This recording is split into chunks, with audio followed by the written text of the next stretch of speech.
Prolécul fue el movimiento artístico, cultural y político que nació en la ex Unión Soviética, luego de la toma del poder por parte de los bolcheviques tras la Gran Revolución Socialista de octubre de 1917. Se trata de una abreviación del término cultura proletaria, y su propuesta estética estuvo basada en la promoción de las manifestaciones artísticas elaboradas por la clase trabajadora, y en la creación de un contenido auténticamente revolucionario, el cual intentaba reflejar la visión del mundo que había desarrollado el proletariado soviético.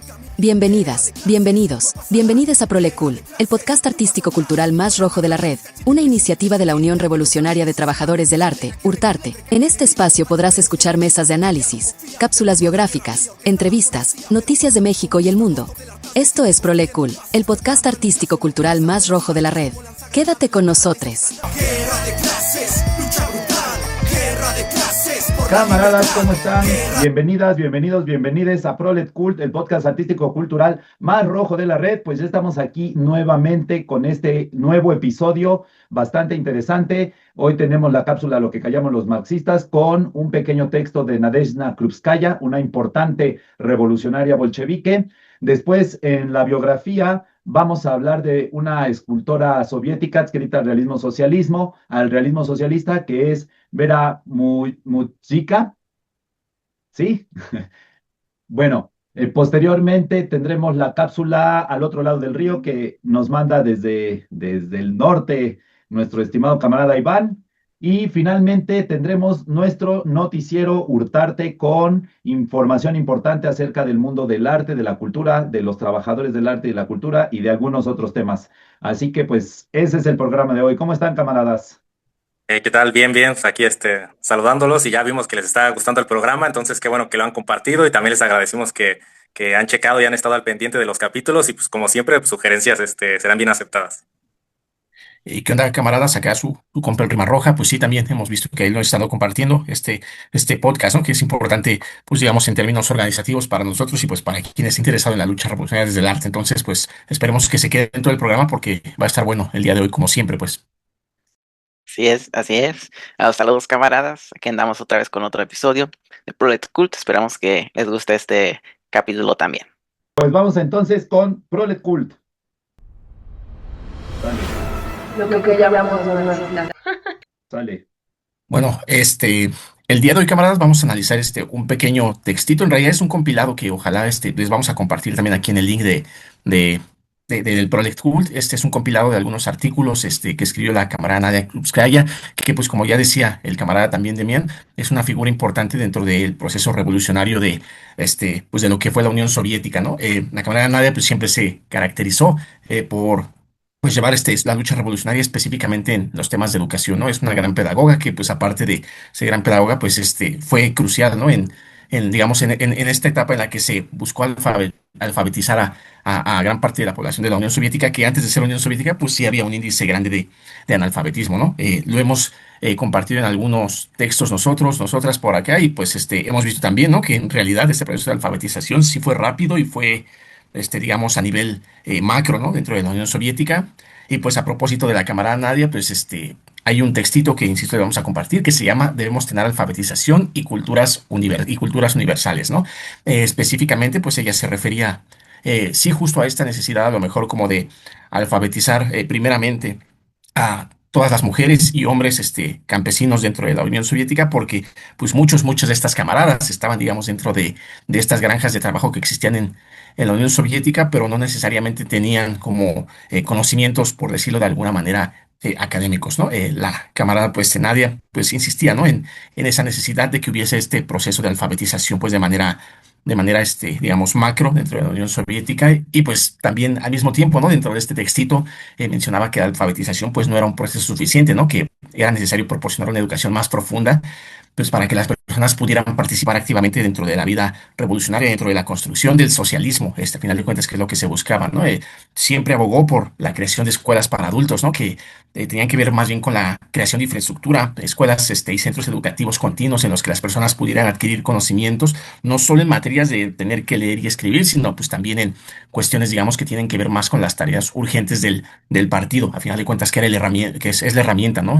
De las obreras.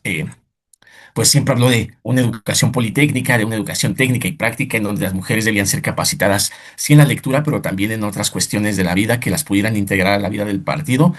Y sobre todo hablaba del desarrollo cultural, ¿no? La educación pues debía ser integral y debe permitir a los trabajadores pues sí ser alfabetizados, pero también ilustrados.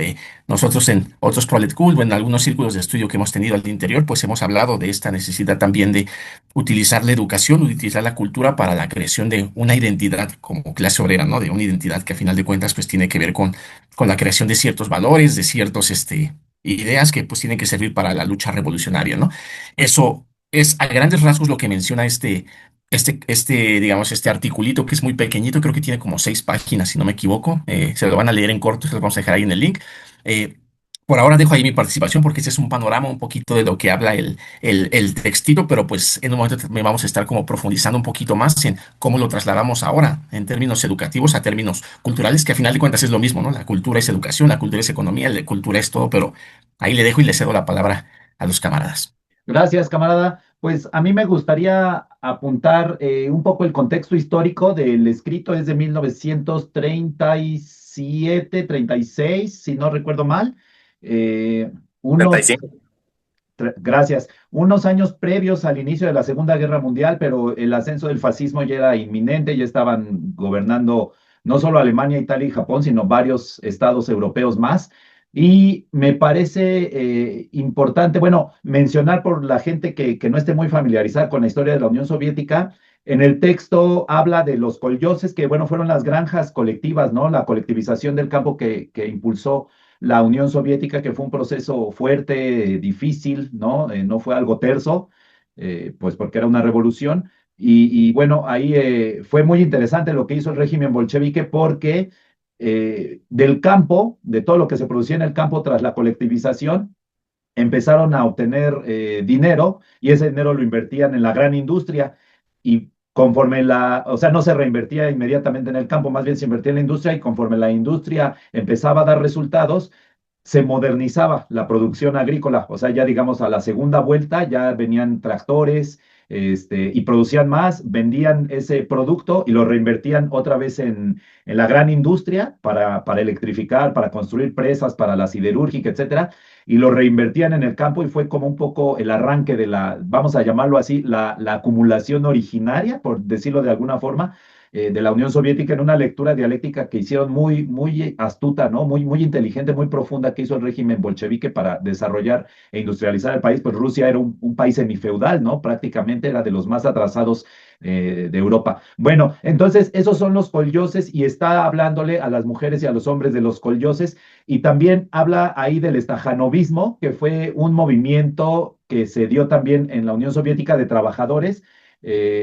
Stajanovismo, Stajanov me parece que fue el que impulsó, digamos, empezaron a competir en las fábricas a ver quién producía más y entonces se dieron cuenta que ese estímulo, que era ideológico, sí contribuía, ¿no? A superar a veces las metas que se habían planteado en los planes quinquenales. Ya en ese momento me parece que está en el segundo plan quinquenal, lo dice en el texto, y ya se había dado este fenómeno del estajanovismo, que los obreros de diferentes fábricas competían no desde una lógica capitalista, sino tratar de producir más para fortalecer al Estado bolchevique revolucionario, ¿no? Entonces, ese es un poquito el contexto histórico y bueno, ahorita en otra oportunidad ya hablo concretamente del texto, pero lo que dijo Rima Roja ya me parece bastante clarificador sobre el tema. Continuando yo aquí con este debate de este famoso texto, y sí algo que, por ejemplo, me llamó a mí la atención es que justamente nos damos cuenta de cómo la lucha tiene que ser también a través de la cuestión ideológica, pero que es imposible desarrollar ideológica si no atendemos también las necesidades estructurales, ¿no? No, perdón. No nada más está pensando en lo ideológico por sí mismo, ¿no? Sino que sabe que viene de un proceso revolucionario y una vez que ya han tomado los medios de producción, una vez que ya tienen este control estatal, ya es como se dan a la tarea del fortalecimiento también de las cuestiones educativas, que ya es importante, ya estamos hablando del 35, ya ahí pasó ya varios años desde la toma del Palacio de Invierno del 17, entonces ya pueden atender estas necesidades educativas, ideológicas, y que justamente aquí lo menciona también el texto, que creo que ¿dónde está? Sí, que hablaba el mismo Lenin, ¿no? Que decía que no nada más era que no nada más es la alfabetización, una cuestión suficiente, sino que además de la alfabetización necesitamos trabajadores cultos, ilustrados y educados. Entonces veían que justamente a través de la alfabetización podían politizar de una mejor forma a los obreros y que pudieran ser parte e integrarlos al proceso revolucionario. Y como decía Demián, pues también de movimiento del estajanovismo, es como los obreros es que aumentan esta productividad, pero no a través de la superexplotación capitalista, ¿no? Y casi semi-esclavos, ¿no? Sino que es justamente ellos saben que tienen una necesidad eh, industrial, tienen necesidades económicas para la naciente Unión Soviética, y así es como desarrollan esta cuestión que es ideológica, pero que a final de cuentas funge también a nivel económico, industrial, para el desarrollo y el fortalecimiento de la industria. Entonces también me pareció muy, muy interesante esa parte. Y también expandiendo en todo lo que han dicho, a mí lo que se me hizo interesante e importante es cómo en el texto también se explica cómo cuando las y los obreros y campesinos empezaron a proponer a lograr la mejor organización posible del trabajo, am, todos, especialmente las mujeres, comenzaron a sentir que no tenían suficientes conocimientos para realizar pues esos objetivos. Y yo pienso que esto, en el contexto de las y los trabajadores del arte, yo creo que se puede aplicar como a la técnica o incluso al método artístico en este contexto del realismo socialista, porque como si, nomás para dar un ejemplo, si alguien tiene una idea para una obra, pero no tiene el conocimiento técnico, pues no va a poder crear la obra que está en su mente en ese momento, al menos que le dé la idea a otros que sí tengan ese conocimiento técnico, o incluso alguien puede tener conocimiento de la técnica, pero si no sabe el método artístico, como ya mencioné, el realismo socialista, que incluye investigación, saber qué decir y qué no decir en tu obra, cómo se van a relacionar la gente que vea la obra, etcétera, pues su técnica casi siempre va a ir hacia el arte de denuncia o pues una expresión más individualista. Y se me hizo pues importante de cómo mencionaron eso. Y en general también me recordó al principio me recordó a la película, la que vimos en el capítulo anterior, cuando mencionan cómo las viejas ideas todavía están presentes y se empieza a luchar en contra de eso. Y, y también, pues, a través de esos conocimientos y de esa bueno, de la cultura que se está creando en el contexto um, después de la revolución. Y sí, eso sería lo que comentaría. Como totalmente de acuerdo ahí como con lo que expresan los camaradas. Pero justo, bueno, hablando, ¿no? De un poquito de lo que voy a hablar en la sección de noticias, ¿no? Estuve en la Feria del Libro y me compré un libro de Simon Bauman que, pues yo, como nuestra formación como sociólogos o mi formación como sociólogo, pues es algo de lo que leí, ¿no? Me compré un librito que precisamente habla como sobre la cuestión cultural y demás, y lo voy a relacionar ahorita con el texto. Bauman, por ejemplo, en este texto hablaba de justo así de cómo en la era de la información, en la era de la modernidad y de la posmodernidad, pues el acceso a la información para todos y el acceso a la cultura para todos hacía difícil crear un concepto de cultura, porque al final de cuentas decía, es que tanto el pobre como el rico ahora pueden acceder a la ópera, al teatro, como a todas estas cuestiones, en lo que me parecía para mí, o personalmente, sí comprendo como una visión, digamos, simplista, ¿no? De lo que representa la cultura, porque la cultura se ve solo como este acceso a todo, ¿no? Y no necesariamente, pues es esa cuestión, porque sí, evidentemente todos podemos acceder por medio del Internet a como muchas cuestiones culturales, pero eso no quiere decir que estas expresiones culturales pues sean necesariamente emancipadoras para la clase obrera, ¿no? Entonces, pues, decía como el texto de la camarada Nadia, pues es mucho más revolucionario en ese sentido y se escribió hace que 70 años antes que Bauman escribiera como estas cuestiones en la posmodernidad. Entonces, como me queda un poquito como esa cuestión, ¿no? Y pues hablando específicamente, pues sí, ya de la relación con la cultura, lo decía hace un rato, ¿no? A final de cuentas, pues creo que trasladándolo como a la realidad, a la vida real, pues sí, la cultura, la universalización de la educación y de la cultura, pues sí nos puede llevar específicamente a la creación de valores que son importantes dentro de la clase obrera, ¿no? De poder también expresar como cuestiones e inconformidades, como lo decía el camarada, hace un momento, pues desde el arte, ¿no? Desde la técnica y desde la apreciación también de las bellas artes, ¿por qué no? Y por otro lado, desde la contribución al desarrollo del partido, ¿no? El formar obreros culturalmente capacitados, pues el partido también puede contar con una base que no comprende solo los principios materiales, como ya lo decía Fex hace un rato, ¿no? No solo comprenden las cuestiones estructurales, sino también las superestructurales que pues vienen después, ¿no? Y pues la relación otra vez entre la educación y la cultura. Parece que a veces la vemos como entes separados cuando en realidad pues son parte de lo mismo, ¿no? A medida que se alfabetizan las masas, pues la educación y las bellas artes pueden convertirse en complementos técnicos y prácticos para comprender la realidad, ¿no?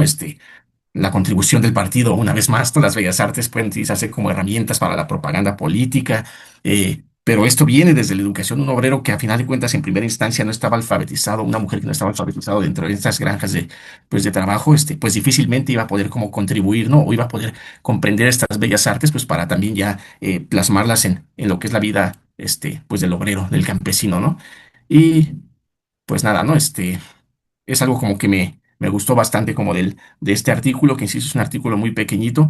Eh, Hay impactos, por supuesto, sociales en la transformación, en relacionando la cultura y la educación como con estas cuestiones. Y pues nada, la creación de una cultura obrera a través de las bellas artes, puede convertirse en una vía poderosa. Sí para el proletariado, pero también para la causa y también para el partido. Y si esta cultura no solo fortalece al partido, sino que también pues contribuye a visibilizar las desigualdades que existían a final de cuentas dentro de la Unión Soviética, ¿no? Porque no todo fue, digamos, como bueno desde el principio, pero evidentemente también esta comprensión desde la educación, desde la cultura, desde la alfabetización, pues podía contribuir en la convivencia y la organización que se creaba dentro de los soviets, ¿no? Pues hasta ahí dejo como mi participación con este textito. Sé que aunque es pequeñito le podemos sacar todavía mucho más jugo, pero pues yo por lo menos hasta ahí lo dejo, ¿no? A mí me gustaría agregar, bueno, ya se ha hablado bastante sobre, bueno, no bastante, pero se ha profundizado muy bien sobre el texto. Eh, Leía la nota de los editores, esta editorial como independiente que se llama Nemosine, y publicaron esta compilación, se llama Escritos Inéditos sobre la cuestión femenina, ¿no? Todos son escritos de Nadia, de Nadezhda Krupskaya, y me gustaba la especie de prólogo que tiene en la nota editorial, en donde mencionan que, o sea, Krupskaya pues evidentemente era la esposa de Lenin, pero no era la esposa de Lenin, o sea, no solo eso, y no era importante para la revolución por ser la esposa de Lenin, era importante por la labor que ella hacía por sí misma, digamos, ¿no? Ya se mencionó un poco que fue pedagoga, educadora, propagandista, estuvo desde el principio, ¿no? Al frente de la revolución. Entonces, de pronto la historia liberal nos la presenta como, la esposa de Lenin, ¿no? Y ya. Y pues no, tiene valor por sí misma y es interesante indagar en sus escritos, en sus posturas teóricas, políticas.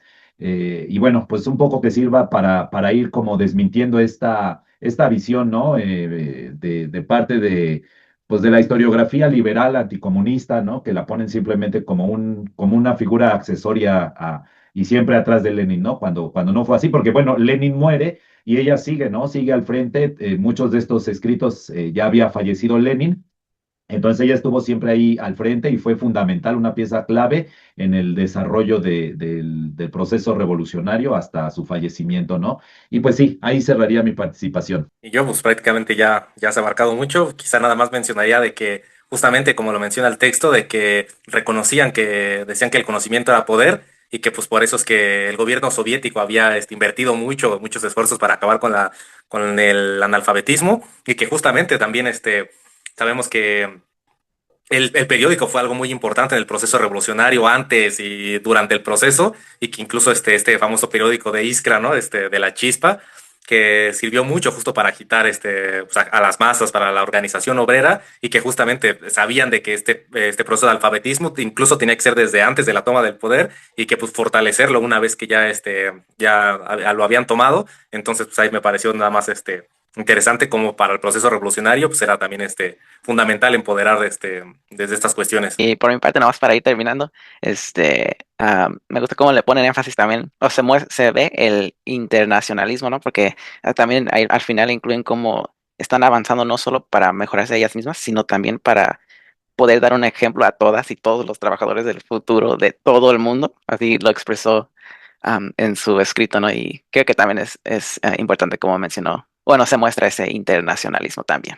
Bueno, camaradas, y así concluimos nuestra amada, querida sección de lo que callamos los marxistas, les marxistas, las marxistas, hablando un poquito de la obra de la camarada Nadia Krupskaya, como ya lo dijimos, no solo la esposa de Lenin, ¿no? Sino pues una revolucionaria en todo el sentido de la palabra, que pues fue clave también dentro del proceso de la Unión Soviética, ¿no? Entonces, pues hasta aquí dejamos este bloque y vámonos con lo siguiente.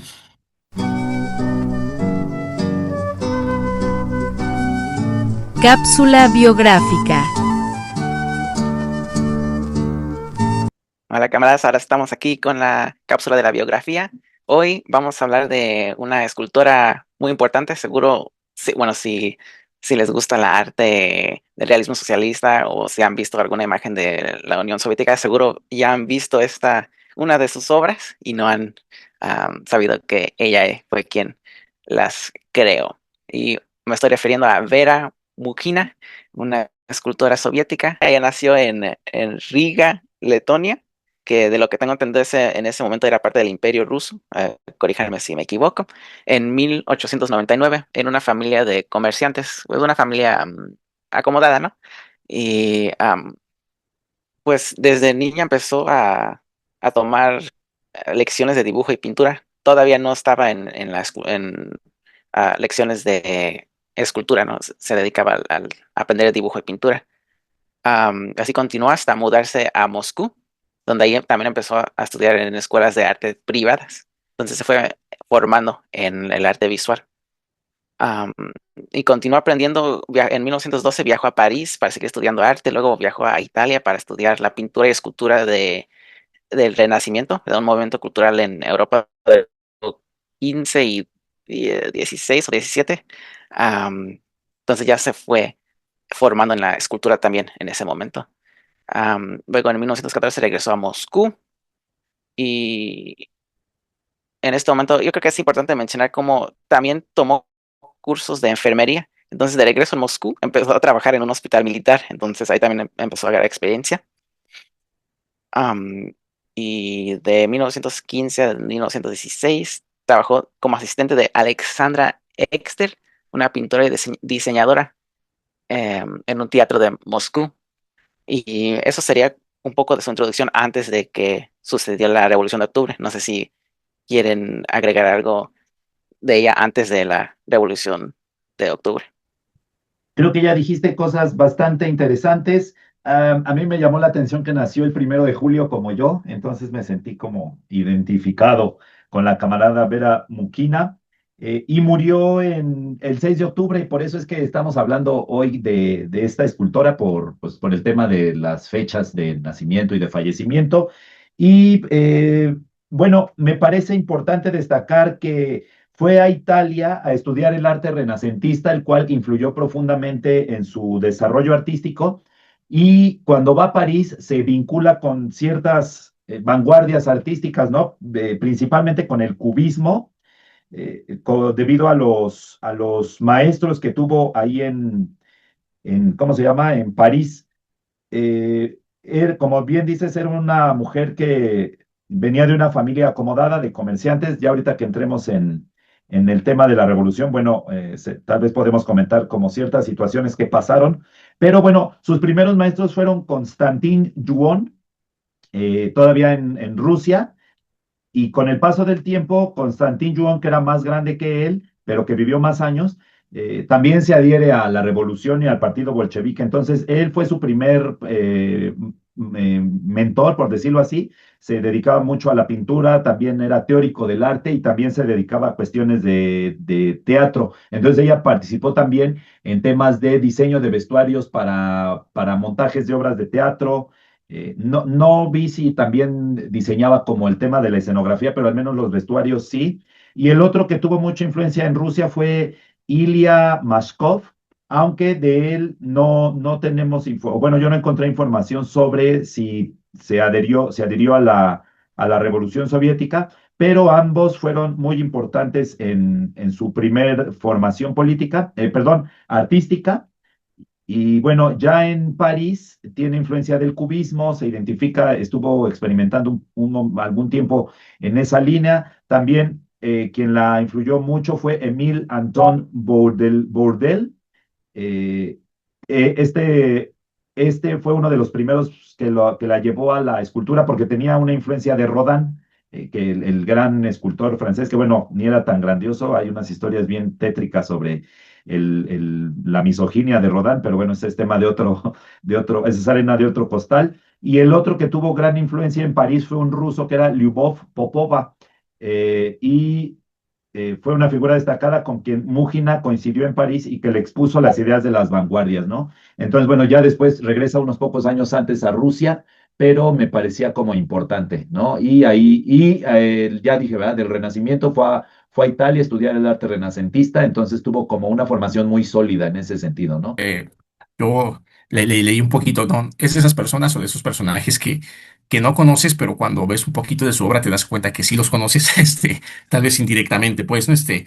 Pues tiene esta obra bien famosa, ¿no? De este hombre y esta mujer agarrando la hoz y el martillo, que pues todos y todas conocemos, ¿no? Que a la postre pues se convierten también, por ahí estaba leyendo, ¿no? Que en la imagen de una, no sé cómo decirlo, como casa productora de cine de allá de la Unión Soviética, ¿no? Entonces, digo, esto es importante en ese sentido, pues es una camarada que, pues como muchos cuadros profesionales dentro de la Unión Soviética, dentro del partido, pues tuvieron conflictos con el partido, por diferencias ideológicas, como por cuestiones que a final de cuentas sí se pudieron solventar, que a final de cuentas pues sí pudieron, digamos, encontrar salida para que su aporte fuese directamente a la causa, ¿no? A la causa del partido. Eh, Algo que me parece como, pues ahí relevante y señalar es, de pronto por ahí leía también que en varias ocasiones como artista, pues ya después de todo esto que nos expresa el camarada Iván y el camarada Demian sobre toda su formación académica y demás y sobre sus influencias, es que dentro de la Unión Soviética muchas veces se le invitó a colaborar en términos de, pues, hacer arte que tuviera que ver con el altecimiento, ¿no? De los grandes camaradas de la revolución, de Stalin, pues, de muchos otros personajes, y a lo que la camarada, pues, también se negó, ¿no? Eso es para mí algo relevante y congruente, ¿no? En el sentido de lo que Lenin nos habló en algún momento, ¿no? Del no culto a la personalidad, sino, pues, más bien del enaltecimiento, pero de la causa, el enaltecimiento del partido, ¿no? Entonces, pues la camarada siempre tuvo como esa convicción, ¿no? Y al mismo tiempo, cuando hablamos de cuestiones estéticas, pues yo veía, por ejemplo, que criticaba mucho a veces, ¿no? Cuando el partido o cuando, pues sí, en mismas células, en los mismos soviets, pues llegaban a sacar como un tanto de propaganda que pues no tenía como esta cuestión bella, ¿no? Esta cuestión artística, ella lo vio siempre, ¿no? Como algo vulgar, ¿no? ¿Y por qué? Pues por esto que decíamos, a final de cuentas, pues si hay profesionales del arte que están al servicio de la causa, pues es importante que den todo de sí y que a final de cuentas pues traten de, pues sí, de llevar como esa belleza artística y demás, no solo en las esculturas, insisto, sino en la propaganda más simple, ¿no? En la propaganda que se puede entregar mano a mano, ¿no? Entonces, pues ahí la camarada siempre tuvo como este desdén, ¿no? Como por esto, así lo interpreto yo, ¿no? Como este arte hecho al aventón, ¿no? Entonces, pues es algo como que me interesa, insisto, no tenía el gusto de conocer, como más detalles de la camarada, pero sí la conocía. Sí, e insisto, pues ahí, sí, por ahí de pronto en la edición se puede poner como esta pequeña fotito de su obra más emblemática, pues van a ver que todos la conocían, ¿no? Y pues por ahí dejo mi participación. Pero ahora sí que mi participación será bastante breve, porque justamente como comentaba el compañero Rimarroja, justamente no es tan famoso el nombre, ¿no? Realmente yo lo desconocía, pero ya una vez buscando las obras artísticas, pues te das cuenta de la gran influencia que tuvo no solamente la Unión Soviética, sino a nivel internacional, ¿no? Incluso todavía es una de las zonas más visitadas en cuanto al arte del realismo socialista se refiere.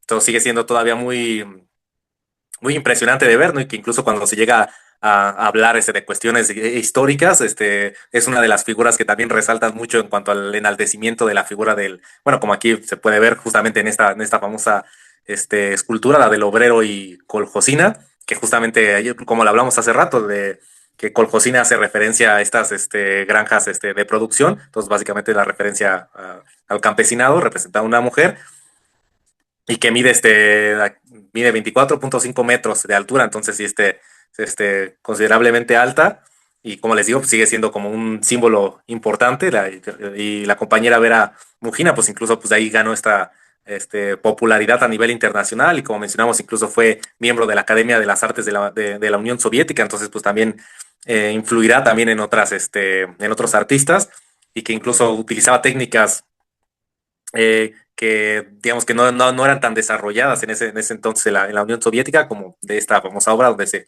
emplearon placas de acero que estaban sostenidas por una estructura igual al interior, y que pues realmente pues, sí fue, digamos que un desarrollo artístico, y pues se puede decir también de la ingeniería soviética. Entonces pues ya sería pues sí un poco de lo que yo podría comentar acerca de la compañera Vera Mujina, de que justamente pues ha tenido esta relevancia sus obras. Nomás para comentar un poco antes de que creó ese, ese monumento icónico. Después de la Revolución de Octubre participó en el plan de propaganda monumental de Lenin. Creo que un plan de crear y erigir monumentos de personajes históricos revolucionarios, y pues monumentos para empezar a transformar los espacios públicos y pues, la cultura de la gente. Y pienso que estaría bien en otro momento hablar más a detalle sobre ese plan de Lenin. Pero sí, empezó a participar y a crear monumentos de Gorky, de Nikolai Novikov. Era un escritor y un educador progresista que se dedicaba a elevar la cultura y nivel académico en Rusia. También sobre Yakov Sverdlov, un revolucionario bolchevique y pues político soviético también. Entonces ya por 1920 es cuando se empieza a convertir en una de las más reconocidas escultoras en pues, la Unión Soviética. Eh, y también me gustaría mencionar una de sus esculturas específicas. Am, en 1927 hizo la escultura Mujer Campesina y gana el primer lugar en una exposición dedicada al 10º aniversario de la Revolución de Octubre. Y recomiendo que busquen una imagen de la escultura porque en mi opinión sí es impresionante, ¿no? Y un ejemplo perfecto de una obra pues que está conectada con la realidad de las masas. Y de hecho esa obra ha sido una de las obras de Vera Mukina que muchos historiadores del arte y, pues, entre comillas, conocedores de la cultura han intentado imponer como diferentes interpretaciones, desde marginarla como propaganda, ¿no? Como ya sabemos que se hace con todo el arte que aplica el realismo socialista de la Unión Soviética, hasta decir que en realidad la escultura de la mujer campesina representa una amenaza a la ideología del régimen soviético porque muestra a una mujer fuerte y no sumisa. Entonces, es interesante, ¿no? De todas esas interpretaciones que se han hecho. Así es una escultura muy que recomiendo que busquen una imagen sobre ella. Am, y, y también para agregar un poco más información sobre esta cultura del obrero y la campesina, originalmente fue creada para la Exposición Internacional de París y de lo que sé, no sé si me estoy equivocando, fue puesta directamente enfrente del de un monumento de la Alemania nazi, de lo que tengo entendido. Entonces ahí estaban directamente enfrente de cada uno de esos dos de la Unión Soviética, de Alemania. Am, lo que, no sé, imagínate caminar así en medio de esos dos monumentos grandotes. No. Y sí, no más quería comentar eso para no extenderme mucho. Bueno, y ya que estamos en este tema de su adherencia a la revolución, es un caso bien curioso porque ella queda huérfana a los 14 años, ya no tiene ni mamá ni papá, pero hereda una fortuna importante porque eran comerciantes sus papás, ella era pues pequeño burguesa o burguesa, y la revolución le expropia su herencia. Y aún así ella dice, no hay todos, no, o sea, yo le entro, voy al plan de Lenin que comenta el camarada, y pues se vuelve una de las consentidas del régimen, ¿no? Después de hacer esas esculturas, la de Gorky, la de Yakov Sveldrov, que bueno, tuvo una muerte prematura, pero también era casi como del nivel de Lenin, Yakov Sveldrov, pero no se conoce mucho sobre él, murió creo que de cólera, si no recuerdo mal. La figura de Gorky, todas las que ya mencionó el camarada Iván. Y bueno, fue ganadora del premio Stalin en 5 ocasiones, en el 41, en el 43, en el 46, en el 51 y en el 52, un año antes de morir. Y pues era la máxima distinción que podía haber. Me parece que cuando hablamos no me acuerdo si hablamos de Prokofiev o de Shostakovich, que también recibieron estos premios, igual que el cineasta, bueno, Prokofiev y Shostakovich en la música, y Sergei Eisenstein en el cine, ¿no? Era como de lo más no, creo que ellos recibieron la medalla Lenin, pero bueno, eran como de las condecoraciones más importantes. También recibió el título de artista del pueblo de la Unión Soviética en el 47 y fue miembro de la Academia de Artes de la Unión Soviética. Sí, era eso un poco lo que quería comentar. Obviamente, pues una convencida de la revolución ya para que le expropien su herencia y aún así se lance a crear arte para el régimen, pues habla de su compromiso. Pues sí, creo que sería lo que podría agregar con respecto a la camarada Vera Mujina. Yo también como para cerrar, me ganó eso, y eso de mí, ¿no? De, justo de cómo fueron expropiados sus bienes, pero más importante aún, ¿no? Creo que es relevante como saber, ¿no? Que justo a pesar como de estas cuestiones, a pesar de que es una persona que ya no tenía como los mismos recursos, sí fue una persona o sí fue una militante a la que al final de cuentas la organización y el partido le garantizó las condiciones para que pudiese seguir haciendo el arte al más alto nivel, ¿no? En contrario a lo que muchos de este lado de Occidente, de este lado capitalista, pues se puede pensar, pues no, justo es esa cuestión, ¿no? Cuando alguien tiene este talento que puede servir pues sí, justo a la causa comunista, a la causa del partido y a la causa de la clase trabajadora, pues siempre van a estar los medios, ¿no? También como para estas cuestiones. Y algo con lo que me quedo también importante, ¿no? Parece que no es importante para la época, pero es importante porque era una camarada mujer en estas épocas, pues en muchos países, ¿no? Todavía, incluso en la misma Unión Soviética, ¿no? Pero pues en muchos países, digamos que sí estaba como medio mal visto que las compañeras incursionaran en las ciencias, en las bellas artes y demás cuestiones. Y hace rato veía un videillo, ¿no? De cómo es que este tridente de Siqueiros, Orozco y Diego Rivera, pues de pronto también le pusieron el pie a muchas muralistas mexicanas, ¿no? A mujeres específicamente, ¿no? Les pusieron el pie, pues porque no querían, a pesar de ser de izquierdas y a pesar de ser comunistas, como todas esas cuestiones, pues no querían soltar el monopolio, ¿no? De lo que era pues la creación artística, ¿no? Y pues ahí creo que es también un reflejo más de lo avanzada que estaba la sociedad soviética para ese entonces, ¿no? Quienes fueran los cuadros más preparados eran quienes iban a llevar la batuta, ¿no? Y pues hasta ahí le dejo. Para agregar otro detalle sobre su arte, se me olvidó mencionar cómo, mientras que estaba creando todas esas esculturas, en 1925, también recibió un premio en una exposición de París por un diseño de moda, o como diseñadora de moda, al lado de Nadezhda Lamanova, por una colección de ropa femenina hecha con materiales baratos, como tela, persa, lona y etcétera. Entonces también estuvo activa en el diseño, em, Vera Mukina. Y ahora más para agregar una última cosa del monumento a Eloy la campesina, se menciona cómo las referencias que usó y cómo se basó en el arte clásico, ¿no? Se muestra esa educación que tuvo al inicio de cuando se estaba formando como trabajadora del arte. Obras clásicas también son como las esculturas Armodius y Aristogeiton, la victoria de Samotraica y la canción La Marsellesa. Y cuando ves esas obras, pues sí se ven referencias que tomó Vera Muquina para crear esa estatua, monumento, en la que en lo personal considero un buen ejemplo de cómo los trabajadores del arte aplicaban el realismo socialista, no ignoraban las obras clásicas, ¿no? ¿Verdad? No tomaban una posición bien dogmática, no que todo el arte antes del realismo socialista es automáticamente burgués y malo y inservible. Y al contrario, tomó la inspiración de las obras clásicas y aplicó ese método para crear una obra nueva, impresionante que pues era importante, no nomás en su momento, pero como ya mencionan a todos, todavía hoy en día es usada en el movimiento comunista internacional y trascendió el momento histórico en el que cual fue creada, lo cual lo hace a una pieza, pues, no solo impresionante, sino muy importante, como ya han mencionado. Y con eso cerraría yo. Oh, no, perdón. También en 1953 escribió un libro titulado Los pensamientos de una escultora, donde ella incluye una autobiografía y ensayos sobre el arte. No sé si se ha traducido al español, pero sí sé que hay una versión en inglés que se llama The Thoughts of a Sculptor, lo cual no he podido leer yo, pero ahí está por si quieren investigar más y aprender sobre ella de sus propias palabras. Para que la traduzcas, camarada. Ya te Sí, tenemos traductor. sí quedó la cápsula de la camarada Vera Muquina.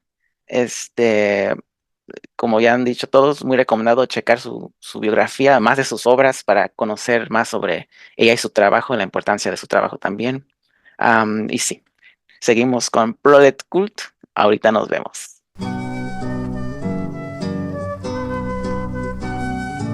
La entrevista.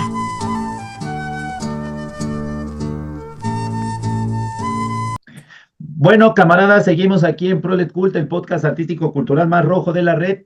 Y hoy en la entrevista estamos muy contentos porque tenemos a dos camaradas, amigues, amigos, amigas, amigues, entrañables, este, talentosos, comprometidos con la lucha, con el cambio social, militantes, teatreros, en fin, son Violeta Hernández y David Guadarrama de la organización político-cultural Cleta y pues accedieron a darnos una entrevista para Prolet Cult. Y bueno, pues para entrar ya de lleno, si se pueden presentar, por favor. Bueno, yo quiero decir que ahí me hicieron manita de puerco, no es que hayamos accedido, es que nada, es cierto. Hola, ¿qué tal, compas? Buenas tardes, noches, días, dependiendo de la hora en la que vean este videito. Pues yo soy Violeta Hernández, soy actriz, gestora cultural, narradora oral escénica, cuentacuentos, híjole, pues hacemos varias cosas porque como la banda sabe, pues cuando uno se dedica al arte y evidentemente el tipo de arte que nosotros hacemos, pues uno no puede sobrevivir de eso, ¿verdad? Entonces uno tiene que hacer un montón de cosas y bueno, soy militante de la organización político-cultural Cleta desde hace ya 19 años. También soy escritora y también trabajo como capacitadora en un diplomado para mediación lectora y bueno, en fin, otras tantas dulzuras de la vida que en algún otro momento iremos platicando más profundamente si es que se requiere. Así es, multifacética nuestra querida camarada Violeta.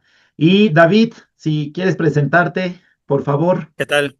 Sí, sí, claro. Pues igualmente, como dice Violeta, pues también hemos aprendido a hacer un poco de todo por la necesidad y también por la inquietud, ¿no? No solamente como por esta cosa de buscar la papa, ¿no?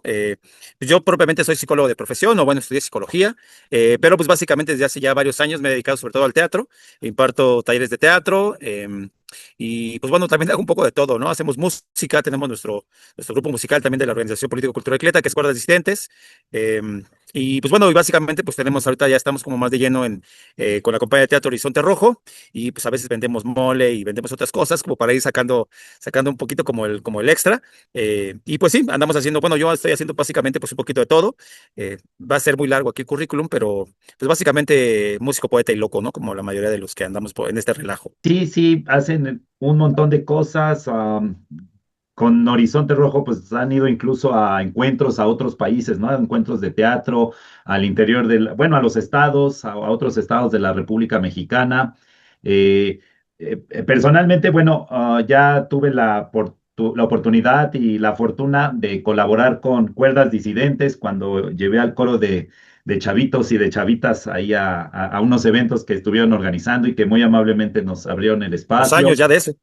Sí, justo 2 años en estas fechas fue cuando el recital de Día de Muertos y con Violeta pues no he participado, pero hay un cuate que es el payaso curulero que siempre que me ve me agarra de bajada y pues ya también ya me acostumbré a que me use de conejillo de Indias.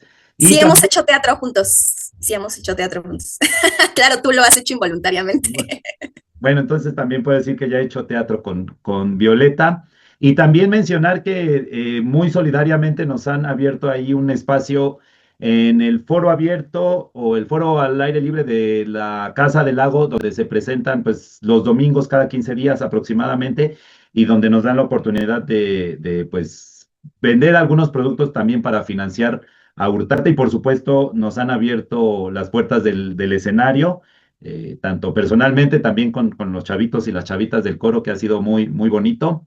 Y bueno, en ese sentido, bueno, si nos pueden contar un poquito sobre OPS Cleta, si quieren mantener como ese mismo orden de participaciones, qué es, cómo surge, cuáles son sus objetivos. Uy, es una historia larga, Ajá, pero échale. no te la voy a alargar tanto porque si no luego me... Ay, perdón, se me vino el payaso huesero curulero encima. No, bueno, la organización político-cultural Cleta es una organización que nace originalmente como un movimiento teatral. en 1973, el 1 de febrero del 73. Aunque previamente, en realidad es una semana antes más o menos es cuando se toma como tal el Foro Isabelino, que es en donde se convoca a la comunidad de teatreros y teatreras del país en este movimiento, porque resulta que les querían a estudiantes de filosofía, del área de teatro de filosofía, estaban presentando ahí una obra del fantoche lusitano. Y cuando terminó su temporada les quisieron cobrar por tramoya y por el uso del teatro y pues eran estudiantes de la UNAM, ¿no? Y era un foro universitario. Entonces los compañeros dijeron, no, pues no, eso no va a ocurrir y no solamente no ocurrió, sino que además les tomaron el foro. Y bueno, una semana más tarde a esta convocatoria pues llegaron, no sé, como más de 200 grupos, según nos cuentan. Y digo, según nos cuentan porque justo nosotros, digamos que somos, de alguna forma, nos sentimos herederos de la historia, no porque seamos los únicos herederos, ¿no? Hay muchísimos compañeros y compañeras que vienen de esa fiesta política, pero digamos que hemos ido construyendo también el propio discurso a partir de lo que nos han contado, que fue el movimiento, ¿no? Entonces, pues los abuelos, ahora sí que los abuelos nos cuentan que llegaron pues más de 200 grupos de teatro que articularon, y individuos también, que articularon el Centro Libre de Experimentación Teatral y Artística, CLETA, ¿no? Así es como surge. Y bueno, con el paso de los años, obviamente, pues hace 52 años, imagínate todas las cosas que no han ocurrido, ¿no? La cantidad de personas que han pasado por la organización, que han ido y venido, que los rompimientos que han existido, porque han existido varios rompimientos a lo largo de todas estas décadas. Y bueno, en 2007 se determina en el Congreso de Ocuilan, se determina que ya no era solamente el CLETA, ¿no? El Centro Libre de Experimentación Teatral y Artística, sino que pasaba a ser organización político-cultural CLETA, porque ya no solo había trabajo artístico, sino que también estaba la Escuela de Cultura Popular, que se había fundado en el 95, perdón, también el periódico Machetearte, que se funda a finales del 98 y que fue el instrumento de difusión de la huelga de la UNAM, esa huelga de 99-2000 que defendió la gratuidad de la educación media superior y superior en el país. Y pues el periódico Machetearte jugó un papel muy importante en ese contexto. Entonces, en ese contexto, pues de que ya había otros proyectos que articulaban o que hacían parte también de la organización, pues entonces es que ya tenía más sentido llamarle Organización Político-Cultural CLETA, y obviamente se queda de CLETA porque es nuestra raíz histórica. Y bueno, después de pasaron muchísimas cosas que me tardaría yo muchísimo tiempo en contarlo. Quizá una de las cosas más relevantes que ocurrieron durante los últimos años, pues deba ser la salida de Enrique Cisneros de la organización, que pues es importante mencionarlo porque Enrique fue una figura fundamental no solamente en la construcción de la organización en sus primeros meses, sino también en los años subsecuentes, ¿no? Y fue pues un personaje también bastante polémico, ¿no? Tanto al interior de la organización como fuera de. Entonces, en 2015 se sale de la organización, se intentan generar reuniones, bueno, se llevan a cabo reuniones también con él, ¿no? Como de mediación, porque nos habíamos peleado muy feo. Y bueno, al final no se logra. Por ahí hay un documento que dice exactamente qué es lo que pasó. Yo no voy a decir nada aquí porque pues es mi versión o nuestra versión y la versión de otras personas, pero por ahí hay un documento que quien lo quiera se lo podemos socializar, que no escribimos nosotros, lo escribieron los mediadores. Y bueno, eso es algo que de todas formas es necesario comentar. A lo largo de la historia pues han habido varios compañeros y compañeras fundamentales también, además de Enrique, pues Maruca, que fue es una compañera, aunque ya no pertenece a la organización, pues a la que le debemos, yo en lo personal, pues haber entrado en la organización. ¿Por qué? Pues porque ella impulsó los talleres de formación política en el poquito antes de 2006, y yo entro en ese contexto, en el contexto en el que están los talleres de formación política desde la Escuela de Cultura Popular, y había un taller de militantes, y entonces yo llego en ese contexto, justo en el taller de militantes, llego y conozco a muchos compañeros y compañeras valiosísimos como Mercedes, obviamente, como el compañero Octavio, que tampoco ya no está en la organización, pero que somos camaradas, ¿no? Desde hace todos esos años y que todavía sigue apoyándonos en algunas cosas que de repente requerimos. En fin, y una gran cantidad de compañeros y compañeras, ¿no? José Alfredo, que ahorita es el coordinador del periódico, allá nos topamos también pues con compañeros como Siragüen, como todavía llegamos en el momento en el que estaban los hermanos Vallejo, en fin, mucha gente que fue fundamental para la construcción y la historia de nuestra organización, hasta llegar a estos tiempos en los que tenemos pues varios proyectos, obviamente continuamos con Machetearte, y la página de APIA, que es la Agencia de Información Alternativa, que sobre todo se consulta a nivel fuera del país, ¿no? En realidad tiene una mayor, pues sí, proyección fuera del país. Está, además del periódico, la Escuela de Cultura Popular. Evidentemente, perdimos nuestro espacio cultural después de la pandemia. Fue uno de los lugares del movimiento social y espacios independientes que se perdieron durante ese proceso. Pero, pues, obviamente se sigue manteniendo esta escuela, la Escuela de Cultura Popular, a través de la cual generamos también el programa de servicio social de la Universidad Autónoma de la Ciudad de México. Actualmente contamos con 10 compañeros y compañeras que forman parte del programa de servicio social. Tenemos también el proyecto de Psicología de la Liberación, que está trabajando principalmente en el estado de Guerrero, haciendo acompañamiento a víctimas de desaparición, bueno, a familiares pues que han sido víctimas porque sus familiares han sido desaparecidos, desaparecidas. Tenemos también, obviamente, la compañía de teatro Horizonte Rojo, en donde pues militamos, o milito yo directamente, y donde también pues David y otro compañero, Luis Álvarez, también forman parte. El grupo de música también de Latinoamérica, Cuerdas Disidentes, y tenemos también el trabajo de promotoría y gestión cultural del Foro Abierto de la Casa del Lago. Creo que no me falta ninguno. Esos son los proyectos que componen la organización en la actualidad. Es un chorro de trabajo y a veces hemos sido muchos y de repente hemos sido pocos, pocas y luego otra vez hemos sido más o menos y así vamos empezando. Y me está llegando una llamada de Toronto. Ya saben, esas llamadas raras que llegan para robarte tus datos. En fin, ese es un poco como el tema con la organización actualmente. Nos organizamos de la siguiente manera. Ay, si quieres, David, comentar. Me encantaría, pero estoy teniendo problemas de conexión. Entonces, va a ser un tema que ya me sacó un par de veces. Entonces no sé, porque pues no me quiero arriesgar a empezar y que otra vez me vuelva a cortar, porque es una cuestión de internet ahorita, porque bueno, no estoy en la oficina. Entonces, Bueno, estoy bien, síguele ahí como vas un poquito, y ahorita, si hay un poco de estabilidad, pues ya, ahí me aviento yo, ¿vale? ok, bueno, entonces continúo. Bueno, la forma en la que nosotros nos organizamos ha sido como siempre en función del contexto. Tenemos obviamente documentos que nos van llevando de la mano hacia los principios, ¿no?, de la organización. O sea, tenemos estos principios que lo que nos van a estar marcando pues es el camino, aunque no siempre logramos ser totalmente coherentes con esos principios, porque tampoco nuestra idea es evidentemente cumplir a rajatabla, ¿no? Todo lo que está en nuestros documentos no sería posible porque justo son planteamientos también que están en el marco de nuestra utopía, ¿no? Entonces, pero sí contamos con un documento amplio sobre qué es la Organización Político-Cultural Tleta. Cada uno de los proyectos, de hecho, cada vez que se abre un proyecto nuevo dentro de la organización, tiene que presentar un documento que diga qué es lo que es y para qué trabaja, por qué lucha, etcétera. También tenemos un protocolo de género. Este documento, el protocolo de género, fue un parteaguas dentro de la organización porque, pues, como la mayoría de las organizaciones, y con decir la mayoría no estoy tratando de minimizar la problemática, sino más bien decir que esto pasa demasiado y que debe enfrentarse, ¿no? Entonces, nosotros desafortunadamente no fuimos la excepción. No solo pensar en la historia de Cleta, que nos ha contado, por ejemplo, Mechita, de muchas cosas bien patriarcales, ¿no?, que se vivieron, sino también en los últimos años, en donde se llevaron a cabo también algunas dinámicas que fracturaron incluso también la organización y que lastimaron a algunas compañeras, ¿no? Entonces, en este contexto, decidimos entrarle a la discusión sobre qué onda con el patriarcado, ¿no? Qué onda con la lucha de las mujeres, porque no es lo mismo hablar de la lucha feminista que hablar de la lucha de las mujeres, ¿no? Hay muchas que no se asumen como feministas y eso no, aún así, aunque lo sean, ¿no? En la práctica, según quienes sí nos asumimos como tal, decimos, pues sí lo son en la práctica, pero hay muchas mujeres que no pretenden asumirse como tal, por eso nosotros le nombramos pues la lucha de las mujeres.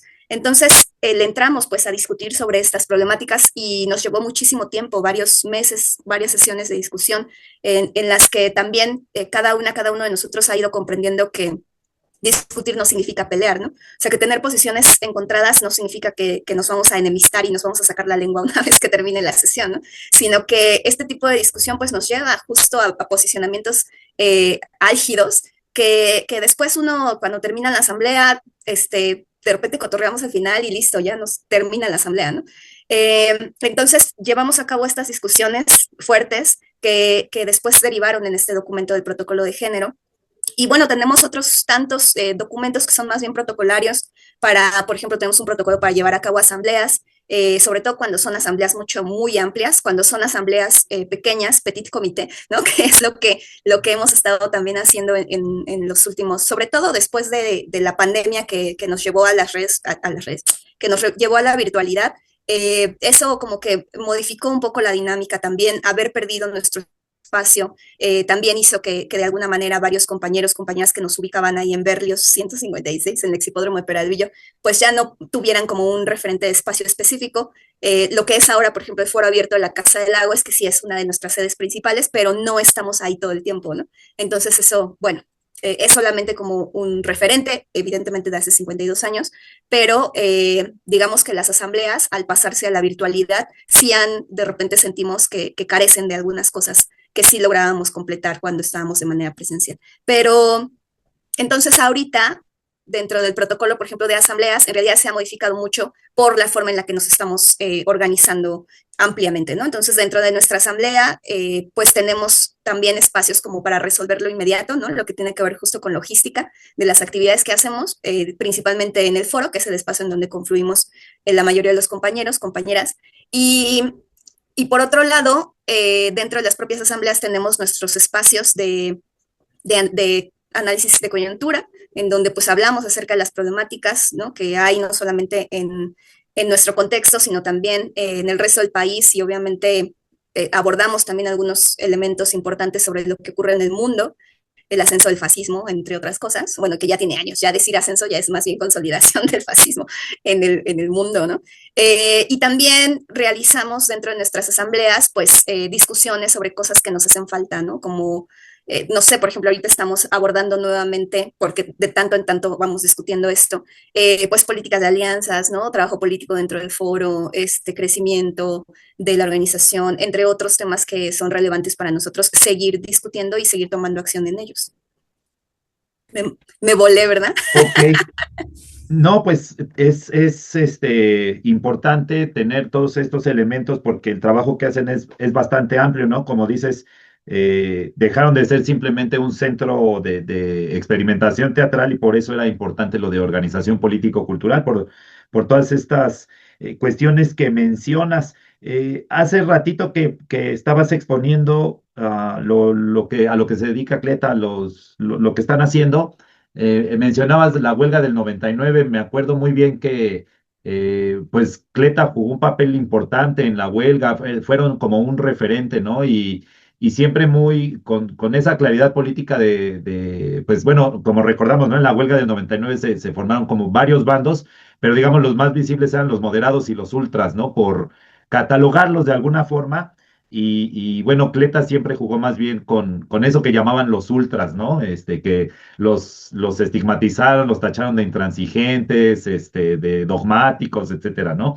Pero bueno, era un referente importante y pues obviamente también el llanero, ¿no? El llanero Solitito, pues es un referente que para muchos nos sirvió como los primeros acercamientos a la lucha social, pues teníamos ahí la figura de el llanero Solitito. Ok, pues efectivamente son muchos temas. Yo en las charlas que luego tenemos ahí en corto había oído del proceso, bueno, de la psicología de la liberación, nos habían contado un poquillo sobre el protocolo de género, etcétera, pero bueno, no sabía, por ejemplo, de los protocolos de las asambleas, estos como especie de estudios, ¿no? De círculos de estudios que tienen para hacer el análisis de coyuntura.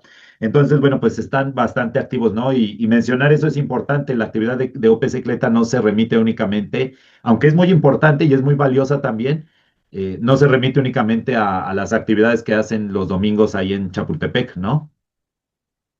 Es mucho más amplio. Sí, de hecho, bueno, ahorita David puede platicar un poquito más de eso, pero tanto desde la parte de teatral como la parte igual musical, pues siempre estamos al servicio, ¿no?, del movimiento social, ¿no? O sea, no es como nada más el trabajo que hacemos en el foro, que dicho sea de paso, también para nosotros es muy importante porque es una plataforma, es un espacio en el que los distintos movimientos sociales también pueden ir a dar a conocer con la gente de a pie, ¿no?, que decimos, pues todas estas problemáticas que nos competen a todos, pero que pocas veces nos enteramos, ¿no? Entonces, en el foro buscamos que haya grupos que planteen también códigos alternativos, ¿no?, que tengan su construcción, símbolos que puedan contrarrestar de alguna manera también el propio sostenimiento simbólico del sistema capitalista.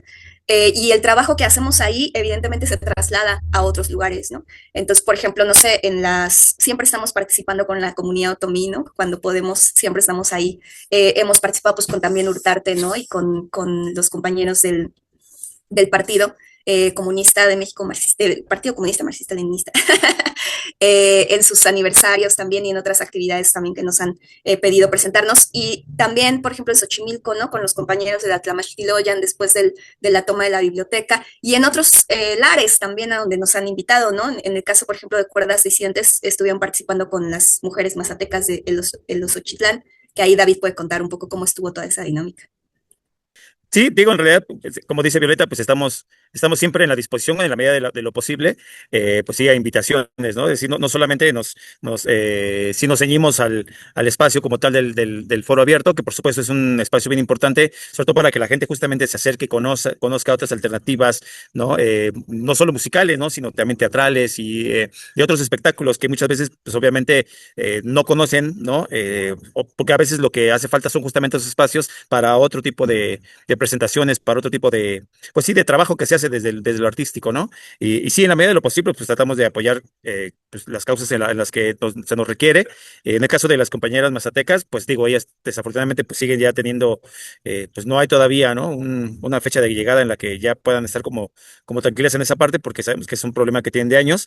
Y también en la medida de lo posible, pues hemos tratado pues, de apoyar no solo esa causa, sino otras en las que nos hacen partícipes. Y pues bueno, siempre estamos como en esa apertura, ¿no?, de participar y apoyar pues, las causas que sean necesarias, ¿no? A veces desde el meeting, a veces desde la marcha, pero pues ahí estamos, ¿no?, en la medida de lo posible, incluso difundiendo también las mismas causas, ¿no?, cuando no se puede asistir. Así es. Recuerdo un evento con las compas mazatecas que fue ahí afuera de creo que es la Judicatura, pues en Insurgente Sur.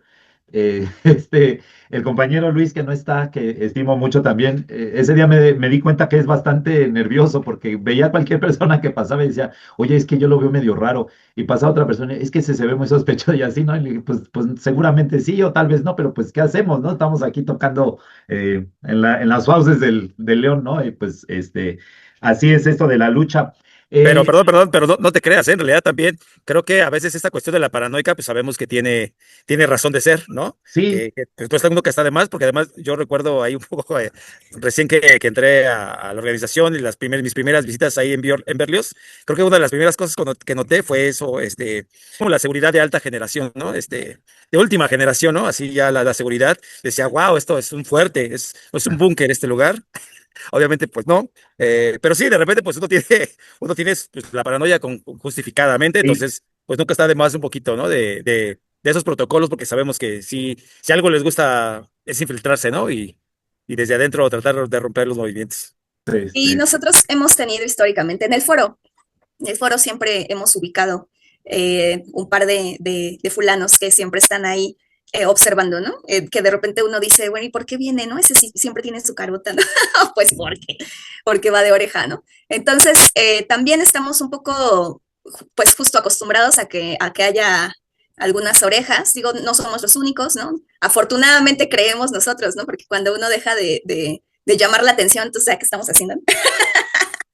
Pero bueno, cuando nos ponen ahí colita o algunas orejas, pues decimos, bueno, pues seguimos haciendo la chamba, ¿no? Y más ahorita en estos tiempos en los que la verdad es que las personas pues se están dando cuenta de que votes o no votes, organízate y lucha, ¿no? Porque en realidad cambian los colores, pero híjole, son chapulines, ¿no? Y andan por todos lados haciendo exactamente lo mismo. Entonces, actualmente las personas ya están como recibiendo la crítica al gobierno en turno, porque muy al inicio, en los primeros años de de López Obrador, la gente no aceptaba la crítica, ¿no? Y tuvimos nosotros que mantenernos en nuestra posición, pero sabiendo que había mucha gente que se sentía incómoda y que se iba, ¿no? Y actualmente ya no, o sea, ya de repente es como ponerse a hablar de todas estas problemáticas en el foro y la gente se queda, y no solo se queda, sino que también pregunta cómo puede enterarse más, o sea, es una dinámica que obviamente uno va valorando en términos también de política. Y vamos pensando cuáles son las cosas que tenemos que aprovechar también de la coyuntura política que estamos viviendo, ¿no? Actualmente. Sí, así es. Una vez también platicando con Meche, otra militante muy apreciada de OPS Cleta, nos decía eso, que justamente al principio el discurso político que es crítico a todas estas incongruencias, o tal vez ni siquiera sean incongruencias, no siempre se han presentado así, pero estas cuestiones de la cuarta T que molestaban a algunos asistentes, ¿no? Pero efectivamente, pues las cosas van cayendo, ¿no? Por su propio peso, y hay argumentos que pues son irrebatibles, ¿no? Como los 43, o sea, todo el sexenio de López Obrador y no pudieron resolver nada, o Palestina, o el Tren Maya, en fin, la lista es gigantesca. Y en ese sentido, ahorita que bueno, hace rato que mencionabas sobre la necesidad de que el nombre se ampliara a organización político-cultural, me vienen a la mente dos cosas, ¿no?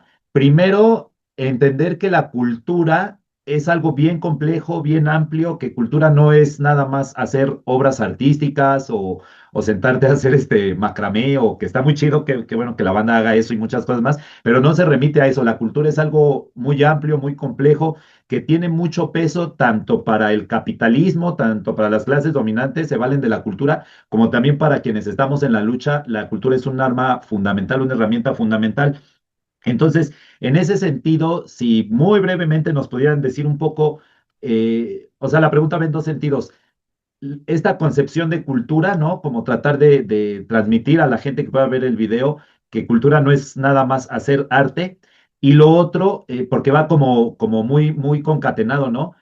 El arte o sea, sabemos perfectamente que nosotros concebimos el arte como una actividad política, ¿no? Evidentemente es una actividad política, pero ¿qué decirle a las personas que siguen considerando que si el arte se politiza, ¿no? Como si fuera despolitizado, pero que si se politiza, si toma postura claramente, se mancha o se ensucia o se contamina, ¿no? Como un poco en ese sentido, pues la concepción que tienen del arte y de la cultura. Sí, sí, sí. Bueno, dele, bueno, ahí le vamos, Bueno, mira, nosotras sabemos, ¿no? Lo sabemos, pensamos que la cultura, evidentemente, como ya se ha discutido desde 1871, cuando el concepto se comienza también a ampliar, ¿no? Digamos, en términos académicos, que la cultura no es algo que le pertenezca en todo caso a alguien, ¿no? O sea, no es algo que sí se acumula, pues, pero no es una cosa acumulable que solamente puedan poseer unos cuantos, ¿no? La cultura son estos códigos simbólicos que nos permiten al menos tres cosas, ¿no? Uno, sentirnos identificados con el grupo al que pertenecemos. Dos, que los significados que compartimos, incluyendo obviamente el lenguaje y otros tantos significados, pues sean comunes.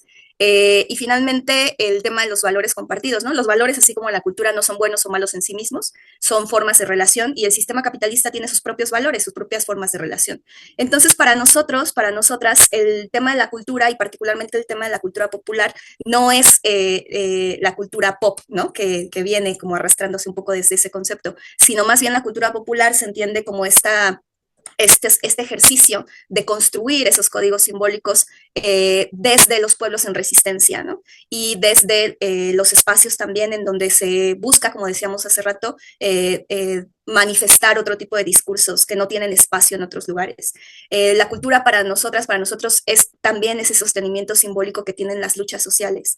No es por otro lado, por ejemplo, el sistema capitalista, y obviamente dentro de su concepción de cultura hegemónica, pues tiene todos estos elementos que sostienen sus formas de relación, ¿no? Es decir, para que el sistema capitalista se pueda sostener, necesita hacerle sentido a la gente, ¿no? La gente tiene que estar de acuerdo con eso que está. Si no te hace sentido, no lo reproduces, ¿no? Lo rechazas porque no te sientes identificado. El tema con la hegemonía cultural y con el imperialismo también cultural, que es que hace que de entrada, pues la cultura sean códigos que solamente a los cuales algunos pueden acceder, ¿no? Y se sigue teniendo como estatus. Y por otro lado, ellos mismos manejan estos códigos culturales para poder cooptar el pensamiento, ¿no? Y entonces seguir reproduciendo el sistema político, económico y cultural que les conviene, pues, para la explotación. En ese sentido, nosotros pensamos también que el propio movimiento social tiene sus códigos culturales, ¿no? Y el arte, en nuestro caso, nosotros no le vamos a decir a nadie qué es arte y qué no es arte, ¿no? Solo vamos a decir el arte que nosotros defendemos. Y el arte que nosotros defendemos justo es ese que construye estos códigos simbólicos desde el pueblo, para el pueblo, por el pueblo, pero desde esta perspectiva justo de transformación. Entonces, el planteamiento de la cultura efectivamente es un planteamiento muy, muy amplio. A nosotros, por supuesto, nos ha costado generar un significado propio, no exclusivo, ¿no? Sino más bien que busca anclarse en ese poder cultural que tienen los pueblos para seguir resistiendo también, ¿no? El embate del sistema. Entonces, bueno, ya regresó David, no sé si quiera comentar algo al respecto, pero bueno, esa es nuestra trinchera de lucha, ¿no? La cultura. Ya por dos. Es que no sé qué haya dicho y qué no haya dicho, pero sí. Bueno, creo que en ese sentido sí lo tenemos muy claro, tanto, digo, en el caso de tanto de Cuerdas Disidentes como de Horizonte Rojo, yo creo que en ese sentido sí tenemos como muy claro desde dónde hacerlo, para quién hacerlo y por qué hacerlo de esa manera, ¿no? Por qué de repente hablar ciertas cosas de manera totalmente directa, ¿no? Y clara respecto de un tema político, social, así específico. Tenemos, básicamente, el trabajo que hacemos en ese sentido es así. La mayoría, pues, es como más directo, ¿no? Como muy explícito en cuanto a la postura que tenemos sobre algún tema, ¿no? Y en el caso de la música, pues también nosotros en nuestro caso, pues hemos procurado retomar justamente mucho de esa canción política en términos de quienes nos antecedieron, ¿no? Y que una de las cosas que queremos es que precisamente no se pierda o se mantenga, mejor dicho, como mucho de ese legado de esos grandes cantautores que además no solo escribían, sino que realmente muchos de ellos estuvieron también involucrados y que tenían una postura política también clara y definida y que además la defendían, ¿no? Y que también eso desafortunadamente a varios les costó la vida, pero justamente parte de nuestra intención es mantener parte de ese legado que tenemos, porque, bueno, también conocemos las circunstancias actuales pues de cómo va cambiando pues la música, ¿no? Y cómo de alguna manera a veces evoluciona, pero pero que al final pues sigue manteniendo eso, ¿no? Se sigue moviendo, sigue habiendo opciones y a veces también contra ellas también algunas que consideramos que están justamente no solamente enajenando a los morros, ¿no? Sino también les está robando también cierta identidad, cierto pensamiento, cierta crítica, ¿no? Cierto conocimiento. Entonces, nos interesa también en ese sentido, pues no solamente repetir las canciones, sino también, bueno, en nuestro caso, tratar de hacer algunas versiones, digamos, desde cómo lo vemos ahorita nosotros, ¿no? En términos musicales, pero bueno, pues eso es básicamente lo que pretendemos en cada uno de los aspectos artísticos en los que nos manejamos ahora. Ahorita que los escuchaba, escuchado este argumento en varios espacios que me parece que tiene mucha lógica. Cuando hablamos de hegemonía cultural, pues nos remite a Gramsci, ¿no? Y en esta lucha de lo simbólico, de construir identidad, es un espacio de disputa, ¿no? Y lo que he escuchado mucho es que la derecha y la ultraderecha han sido más gramscianos a veces que nosotros mismos desde el movimiento social, en el sentido de que han entendido la importancia, ¿no? Que mencionaba Gramsci sobre la cultura hegemónica y han sabido manejar muy bien esa parte. Evidentemente, además le han invertido millones y millones y millones de dólares y de recursos económicos precisamente para moldear estas conciencias. Y decía, escuchaba a Tilio Borón en una entrevista precisamente que él es especialista en imperialismo, por lo que decía Violeta, que de pronto él ahora mira que un chavo de la Ciudad de México viste, escucha, come lo mismo que un chavo de Singapur o de algún país, de alguna ciudad de algún país de África, etcétera, ¿no? Por esta homogeneización que se da a partir pues sí, de estos procesos de imperialismo y de colonialismo cultural. En fin, es un tema bien apasionante. Sí, el tema con el intelectual orgánico, ¿no? También gramsciano, que nosotros no nos sentimos para nada intelectuales ni cercano a ello, pero sí, obviamente, al concepto, ¿no? Que tiene que ver justo con personas que producimos, ¿no? Códigos simbólicos porque esas no somos trabajadores y trabajadoras del arte, ¿no? No somos artistas tocados por el dedo divino de Dios, que es esta conceptualización también occidental, sino que desde esta perspectiva del intelectual orgánico, ¿no? Nos asumimos como trabajadores y trabajadoras del arte que ponen al servicio, porque venimos de ahí, ¿no? Ponemos al servicio nuestro trabajo cultural porque venimos de los propios procesos también populares. Y esto que mencionaba ahorita David, de que hay pues estos grupos de música, ¿no? Que no vamos a decir sus nombres, pero bueno, principalmente que promueven la cosificación de la mujer, ¿no? Que hacen apología al delito, que enaltecen también los distintos espacios de crimen, ¿no? Etcétera, etcétera. Pues son justo esos espacios, esos códigos que ha construido el propio sistema, ¿no? Y con sistema no nos referimos a que haya una persona que esté pensando, ah, sí, vamos a inventar corridos, tú, ¿no? O sea, no se trata de eso, ¿no? Sino que nosotros mismos como sujetos y como colectividades, porque son colectividades, aunque no querramos admitirlo, ¿no? Son colectividades y son núcleos culturales que se articulan justo a través de esto que te decía, ¿no? De los significados, de los valores, ¿no? Y de la identidad. Entonces la bandita se va sintiendo identificada justo con esos espacios y va reproduciendo el tipo de discurso que se va generando en esos espacios, ¿no?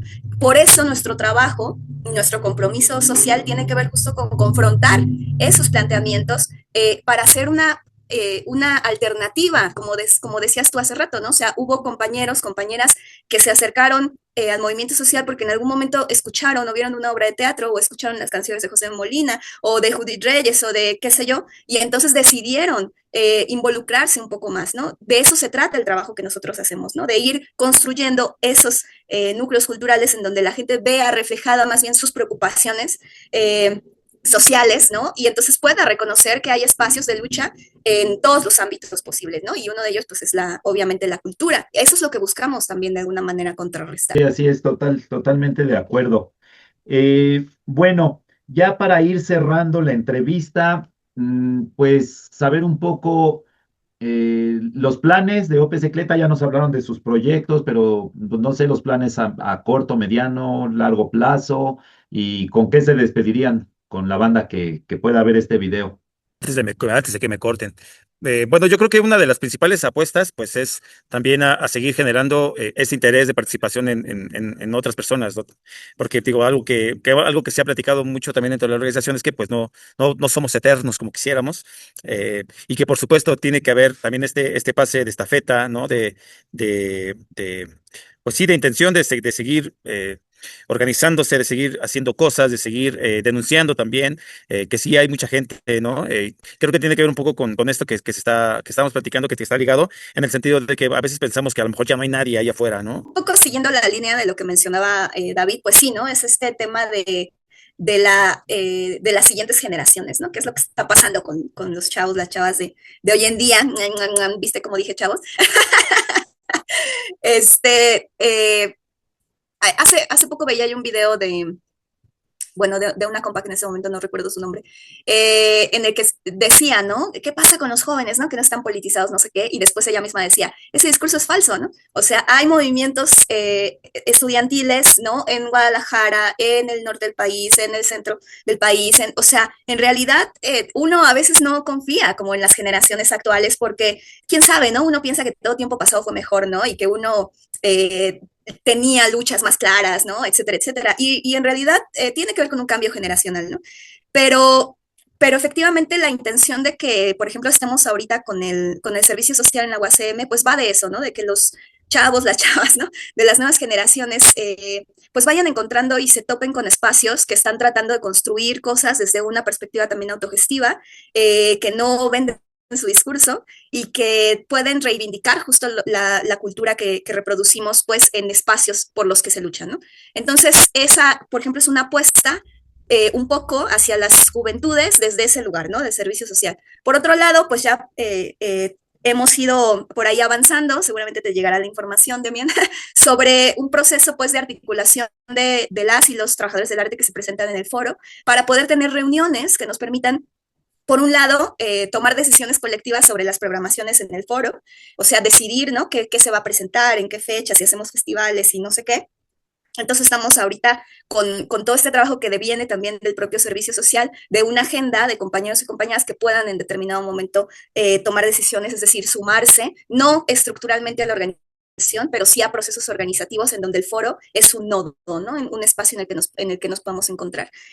Tenemos también como parte de nuestra dinámica política, pues al menos 3 elementos que son los que rigen un poquito el trabajo actualmente, ¿no? Uno de ellos es la gentrificación, el otro es la defensa del agua y el territorio, ¿no? Y la vida.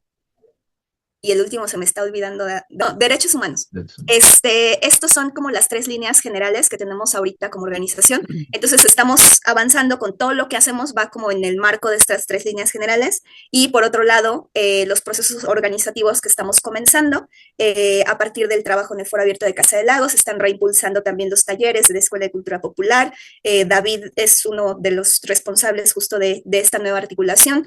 Y obviamente seguir trabajando en la formación de nuevos compañeros y compañeras. A partir de la idea es que podamos configurar un seminario de formación, un seminario político, cultural, económico para compañeros y compañeras, principalmente trabajadores y trabajadoras del arte, pero abierto obviamente a público general, y pues talleres que pretenden también pues ir nutriendo sobre todo la compañía de Teatro Horizonte Rojo.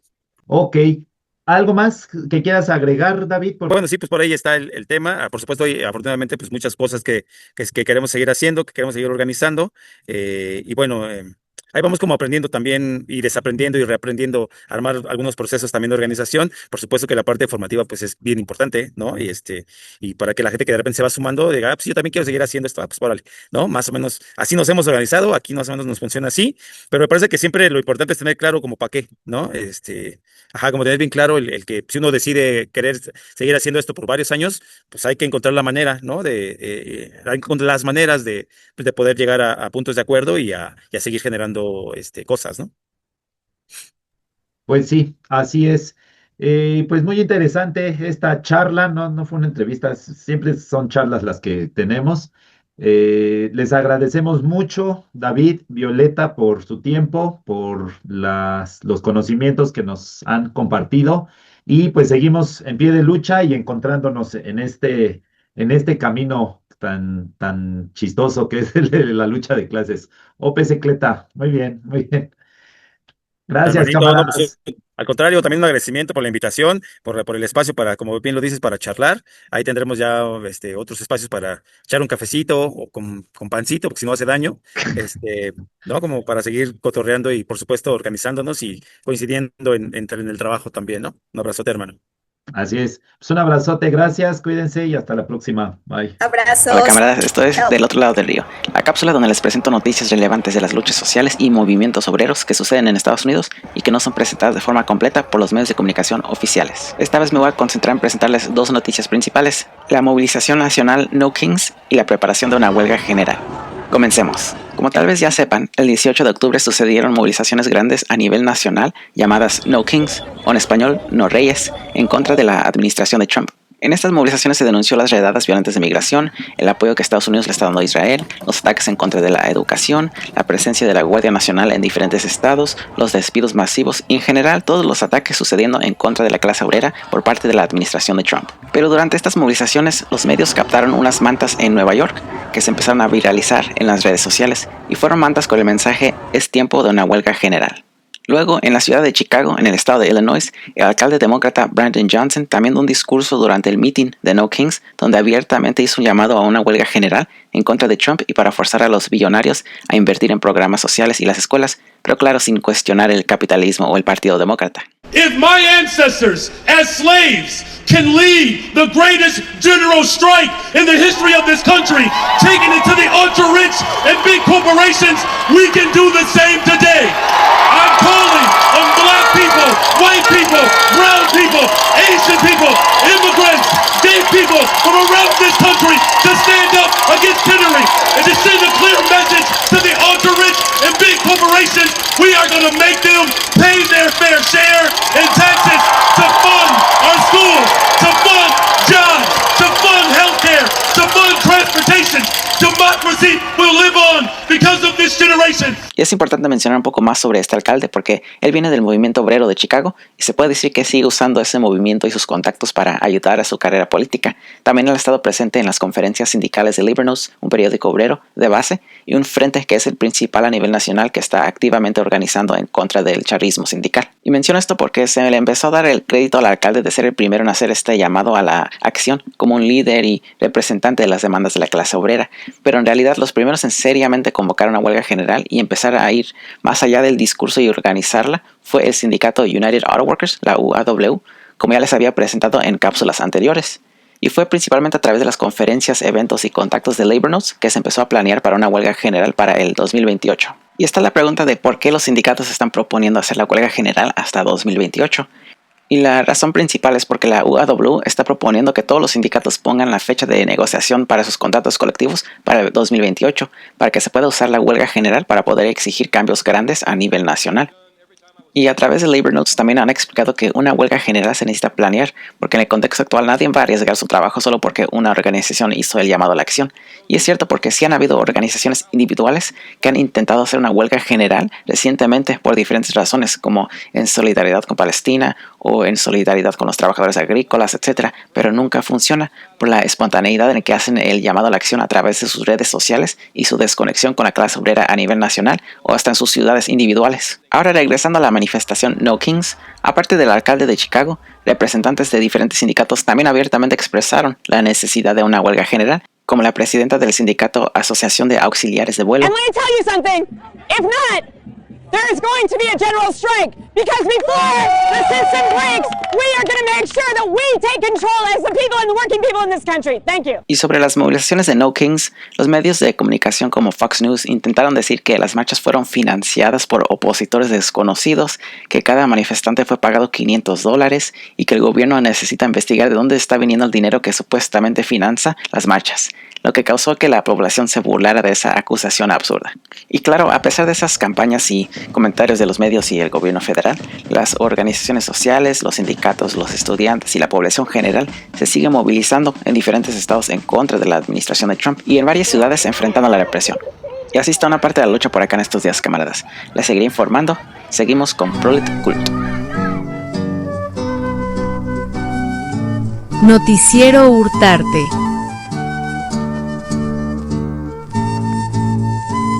Hey, ¿qué tal, camaradas? Pues seguimos aquí en Prolet Cool. Pues ahorita seguimos con nuestra última sección en cuanto a las noticias. Bueno, yo tengo una noticia que ha sacudido el mundo en estos últimos días, que fue el famoso robo que se orquestó. No sé si vieron ahí en el Museo del Louvre, en Francia. Sí. Que recordó justamente cuando aquí en México también hubo un famoso robo ahí en el Museo Nacional de Antropología y que se llevaron muchas piezas, fue un escándalo ahí nacional. Entonces ahorita me está dando la vuelta de cómo dicen que uno pensaría que en uno de los, o quizás hasta el más, el museo más famoso del mundo, que haya sido robado de una forma tan absurda, ¿no? Que llegaron, simplemente pusieron ¿cómo se llama? Un montacargas, creo. Y ya pues reclinaron ahí una escalera, se subieron por una ventana y en cuestión como de 10 minutos desde que llegaron, que se llevaron múltiples joyas, ¿no? Y que son joyas que datan creo que hasta desde antes de la Revolución Francesa, de ahí de la corona francesa. Entonces, pues se me hizo muy interesante cómo se orquestó este robo de forma tan rápida, creyendo que pues es uno de los más vigilados. Y que no hay legitimidad también, ¿no? Como para exigir de que no, ¿cómo es posible que se hayan robado estas piezas? Cuando ya hay, no sé si han visto que hay un montón de memes, incluso buscas los comentarios de las notas, y en lugar de causar indignación, la indignación es de que pues, es un museo que está hecho a través del robo y del saqueo de piezas de todas partes del mundo, ¿no? Es como de lo irónico de quejarse de que no, ¿cómo es posible que vengan y se roben las piezas? Cuando pues es un museo que ha sido orquestado a través del robo, ¿no? Y que una de las famosas piezas que tienen es cuando Napoleón pasa por la zona de Egipto y que pues le gustó tanto todo lo que vio ahí en Egipto que pues se lleva varias estelas, ¿no? Que están exhibidas, momias, o sea, varias piezas de allá y se han llevado de Grecia, de aquí de México, o sea, de todas partes del mundo, pero lo interesante es esto de que no han sido concesiones, sino que generalmente han sido de todos los saqueos que hizo Francia en su apogeo, ¿no? Como imperio.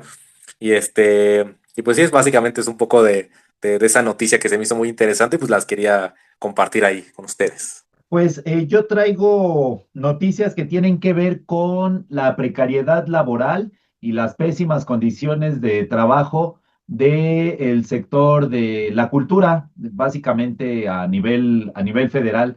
En días pasados, ya en el mes de septiembre, pero bueno, es importante mencionarlo, varios sindicatos que están adscritos a los museos del Limbal, que administra el Limbal y que están en la Ciudad de México, particularmente el Palacio de Bellas Artes, el Museo Nacional de Arte, el Museo de Arte Moderno, el Museo Nacional de San Carlos, el Museo Nacional de la Estampa y el Museo Mural Diego Rivera. Todos están ubicados en la Ciudad de México y pues prácticamente todos están en el centro, salvo el Museo de Arte Moderno que está en Chapultepec. Todos los demás prácticamente están en el centro histórico y son sindicatos que están adscritos a la Secretaría de Cultura. Nuestro camarada Florentino López Martínez, que es presidente nacional del Frente Popular Revolucionario, ha tenido acercamientos con estos sindicatos. Se dedican más al tema administrativo, pero bueno, están trabajando dentro de la cultura.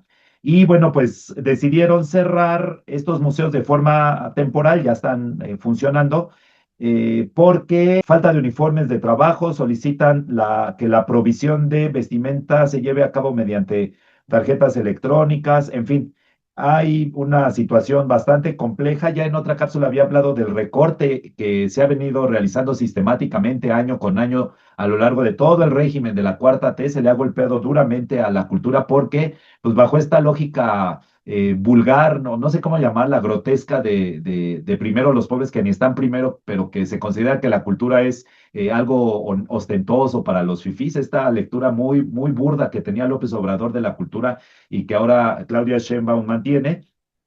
Pues bueno, estuvieron cerrados varios museos. Los sindicalizados del IMBAL reiteran su disposición al diálogo con las representaciones sindicales para que se cumplan todas las condiciones. Y también en Bellas Artes, hace pocos días, ya en el mes de octubre, antes de que iniciara una ópera que se llama Electra de Richard Wagner, hicieron una protesta previo a que iniciara la ópera. La ópera se desarrolló de manera normal, pero igual protestaron por las condiciones de trabajo que no son las óptimas. Se menciona, pues, que, por ejemplo, el piano con el que ensayan para las óperas no sirve, pues, porque no siempre se puede estar ensayando con la orquesta, entonces necesitan ahí un pianista que acompañe, y el piano no sirve. Y dicen los músicos que a pesar de un esfuerzo reiterado con las autoridades, las solicitudes de reparación de estas condiciones laborales no han sido cubiertas ni son satisfactorias.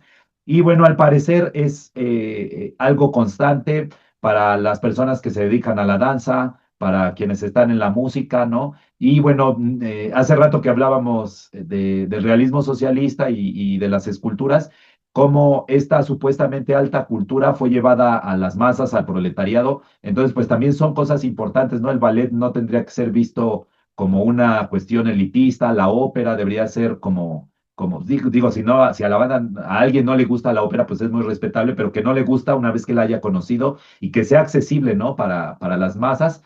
Entonces, pues ha habido un mal manejo del presupuesto, además un montón de lana, pero cantidades brutales de dinero se fueron al proyecto de la tercera sección del Bosque de Chapultepec, a la nueva Cineteca, que está de muy difícil acceso para poder llegar.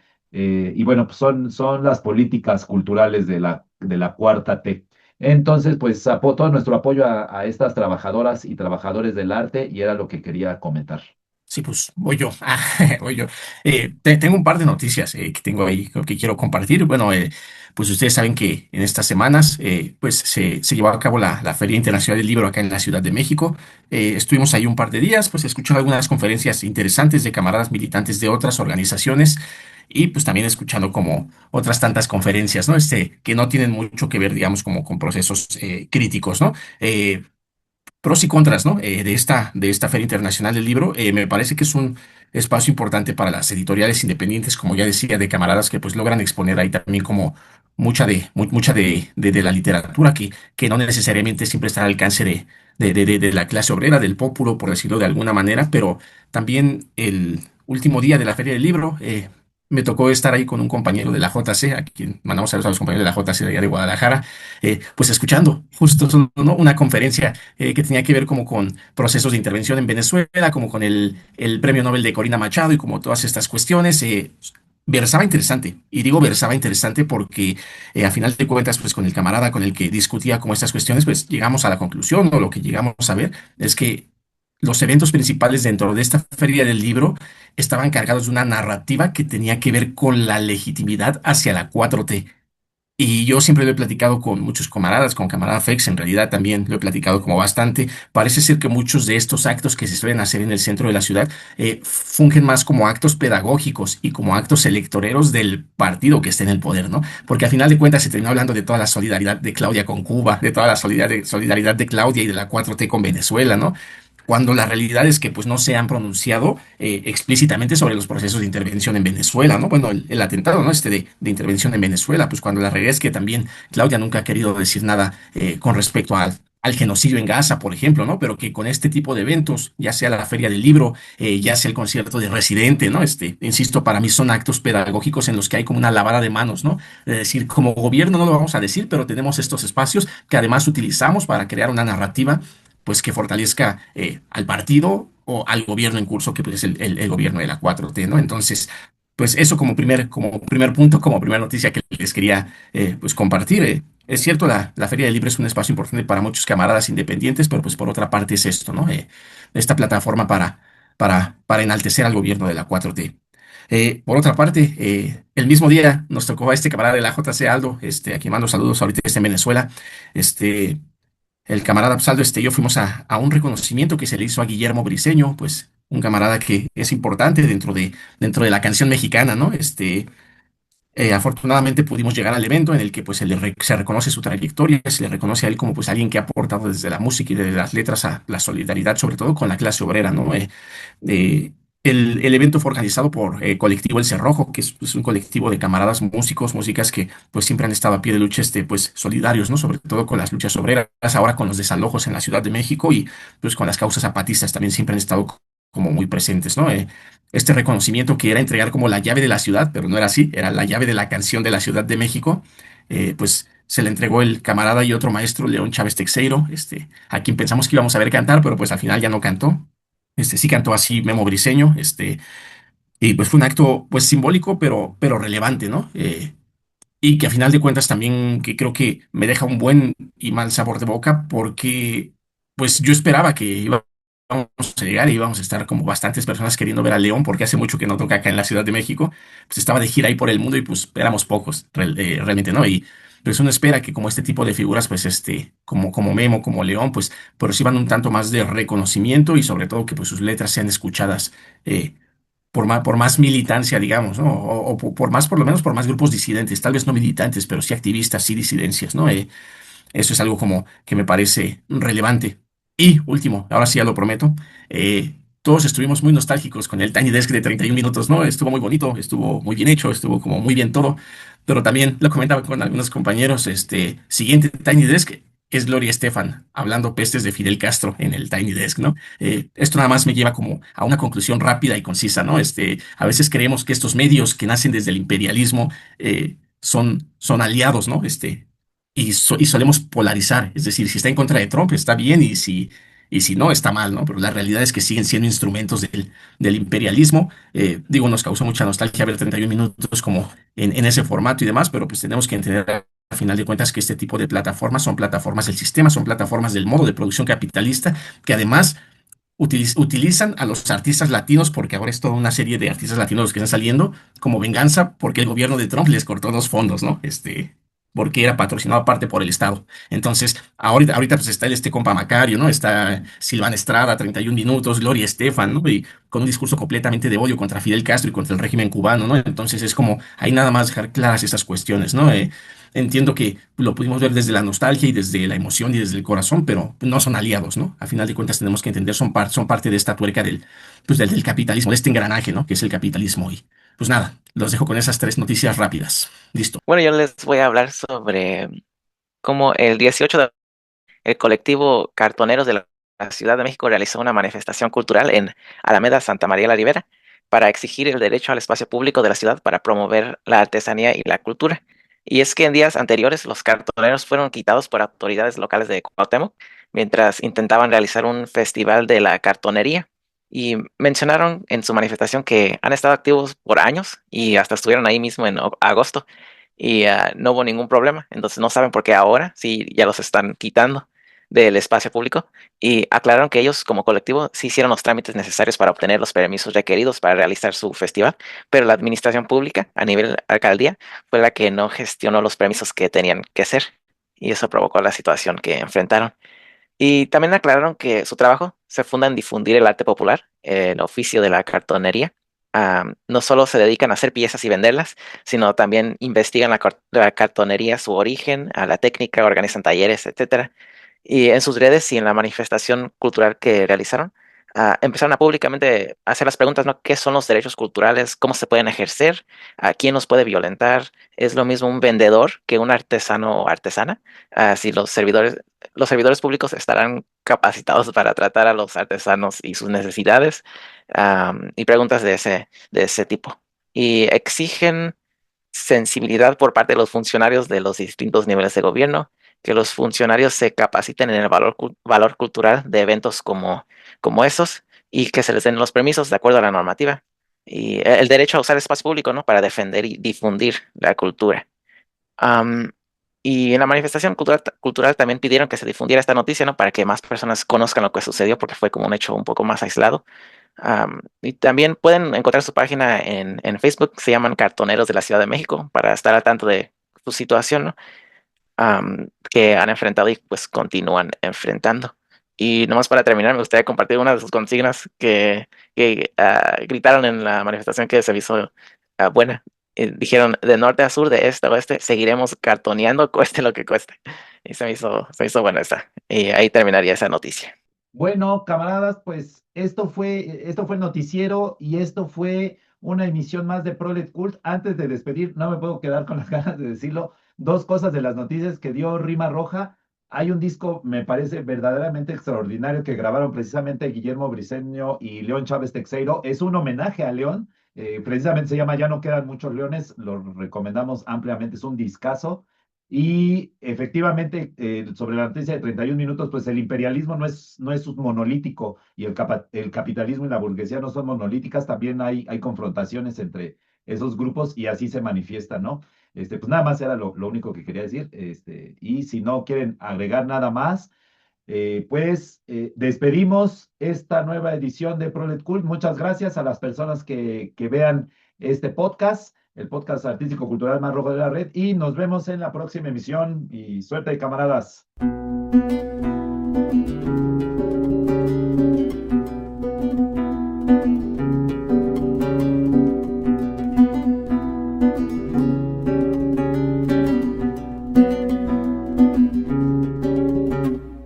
Camaradas, esto fue Prolet Cool, el podcast artístico-cultural más rojo de la red. Si eres una persona con conciencia de clase, esperamos que esta iniciativa llevada a cabo por la militancia de Hurtarte haya sido de tu gusto. Si eres una persona clasista, conservadora y reaccionaria, esperamos que nuestro programa haya sido de tu disgusto. Agradecemos enormemente su atención y compañía. Por favor, no se olviden de dar clic a la campanita, comentar el video, regalarnos un like y compartir con sus camaradas para llegar a más personas. Les esperamos en la siguiente emisión de Prolet Cool, el podcast artístico-cultural más rojo de la red. Yo no me escondo en silencio porque de verdad es como suelo escapar. Yo he preferido cantar con libertad de soñar, que todos seamos el mar, que todos seamos la sal. Yo no le temo a volar y a soñar que el mundo gire en su lugar. Tanto silencio suelto y tantas ganas de gritar libertad. Tanta ceguera suelta y tantas ganas de mirar. Claridad, claridad de andar un suelo de igualdad, claridad de dar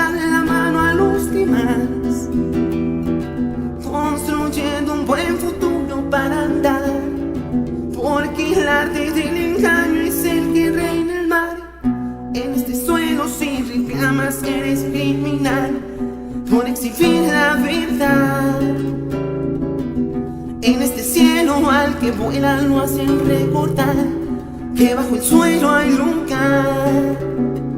En esta casa de sal cuelgan y vierten el pan. Nos tenemos que matar para alcanzar un lugar.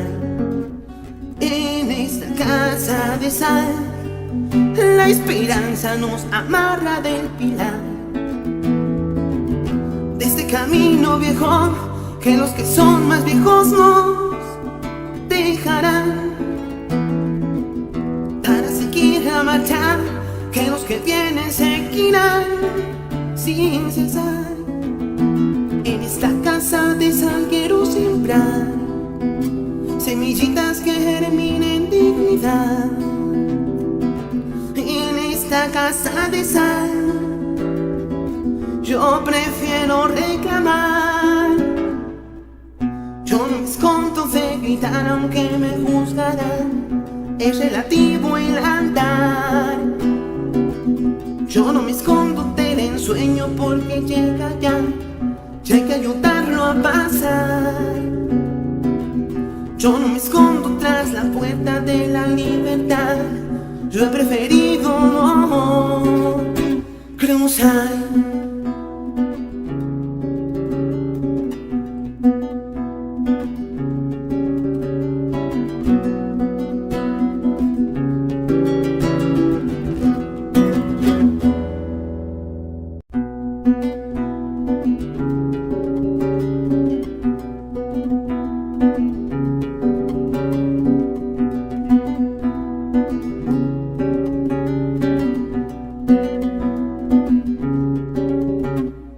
Camaradas, esto fue Prolet Cool, el podcast artístico-cultural más rojo de la red.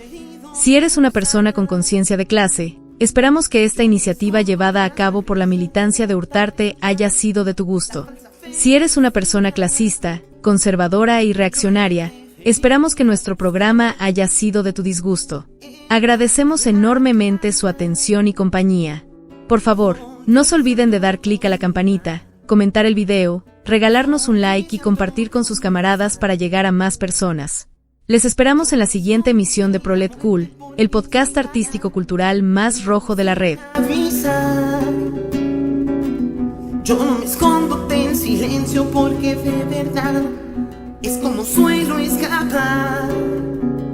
Yo he preferido cantar con libertad de soñar. Que todos seamos el mar, que todos seamos la sal. Yo no le temo a volar y a soñar que el mundo gire en su lugar. Tanto silencio suelto y tantas ganas de gritar libertad. Tanta ceguera suelta y tantas ganas de mirar. Claridad, claridad de andar un suelo de igualdad. Claridad de darle la mano a los demás.